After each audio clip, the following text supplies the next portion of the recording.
Mari kita berdoa.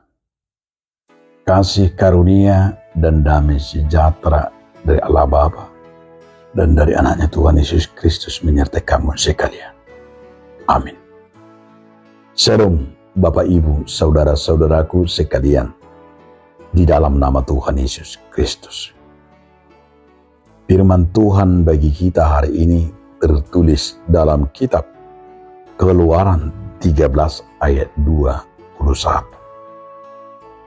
Tuhan berjalan di depan mereka pada siang hari dan dalam tiang awan untuk menuntun mereka di jalan, dan pada waktu malam dalam tiang api untuk memerangi mereka, sehingga mereka dapat berjalan siang dan malam.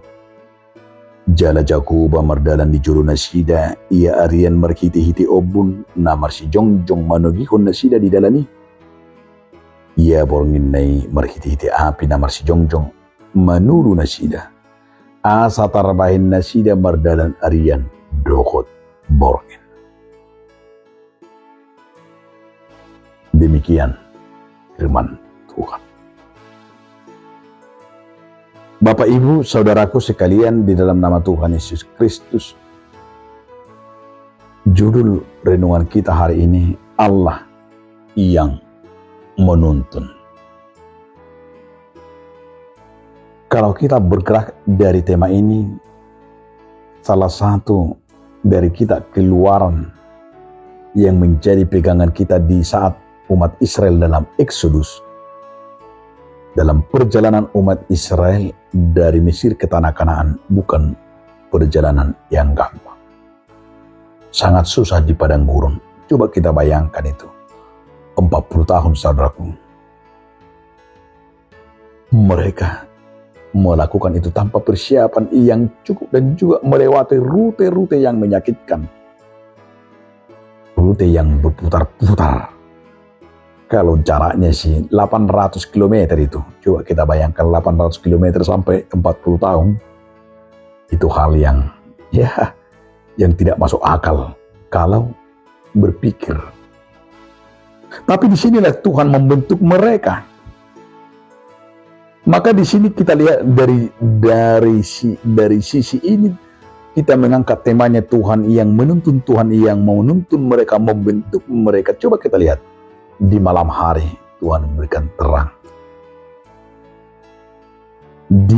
Di siang Tuhan memberikan tiang awan yang luar biasa. Coba di sana luar biasa.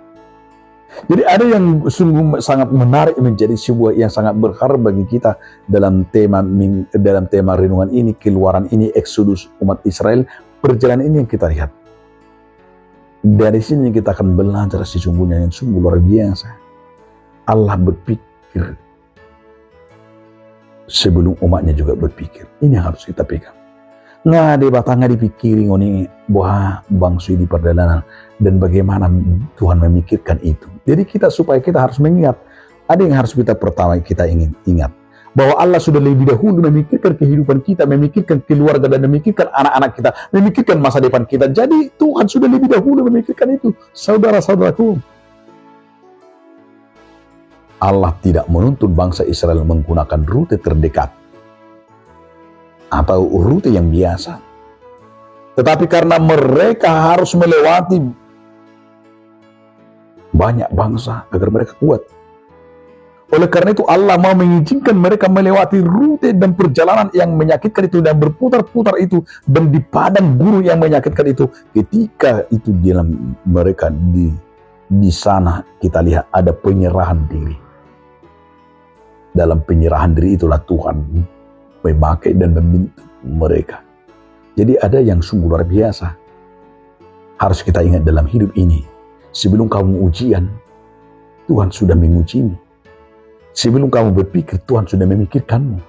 Maka harus berserah dan belajar seperti itu. Belajar untuk mengimani, belajar untuk dituntun oleh Tuhan. Yang pelajaran yang sangat berharga ketika kita Allah yang menuntun kita dari perjalanan seperti umat Israel. Ada lagi yang sungguh luar biasa. Allah berjalan di depan umatnya, di depan bangsa itu, di depan kita. Allah menjadi penunjuk jalan, kompas sebagai penunjuk jalan seperti yaitu tiang api tadi, penunjuk jalan itu tiang awan dan tiang api bagi bangsa itu, sekaligus juga merupakan dalam perjalanan mereka di medan perang, di medan perjalanan mereka. Ini harus kita ingat. Yang mau disadarkan di sana agar umat itu bersandar hanya kepada Tuhan, bahwa Tuhanlah kompas mereka, bahwa Tuhanlah penunjuk jalannya, bahwa Tuhanlah yang membawa mereka, menuntun mereka itu. Walau hal yang sungguh luar biasa di sana itulah sesungguhnya ada Tuhan menggerakkan mereka berjalan di tangannya, menggerakkan mereka agar mereka tetap setia kepada Tuhan. Yang ketiga yang menjadi pelajaran yang sangat berharga di sini adalah Allah menjadi pelindung bagi umatnya. Ini harus kita ingat. Allah itu menjadi pelindung bagi kita ketika mereka disadarkan oleh Tuhan akan mereka sadar bahwa Allah yang menjadi pelindung. Jadi tidak ada sebenarnya yang perlu mereka takuti, Allah yang melindungi. Jadi kesadaran seperti ini sesungguhnya diingatkan kepada umat itu dan kepada kita agar kita jangan pernah bersandar kepada pikiran manusia, tetapi kita berlindung pada tangan Tuhan. Berlindunglah pada tangannya, maka Tuhan akan melindungimu, maka Tuhan akan menaungimu dan akan memberikan yang terbaik. Itu sebabnya tangan Tuhan sungguh luar biasa membentuk, menuntun kita. Jadi berpikirlah, itu ada 3 yang harus kita renungkan itu. Ingat, yang pertama tadi ada Allah yang lebih dahulu memikirkan kehidupan. Jadi jangan coba-coba berpikir lebih hebat dari Tuhan. Jadi jangan, gak usah kamu berpikir akan aku berpikir seperti ini. Enggak, Tuhan sudah lebih. Jadi jangan kamu merasa kita lebih pintar dari Tuhan. Bahaya itu. Tapi Tuhan sudah lebih dahulu memikirkan kita. Dan ingat, Allah di depan kita, bersama kita. Selalu Allah di depan. Selalu Allah yang melindungi kita. Amin. Terima kasih Tuhan atas firman-Mu. Amin.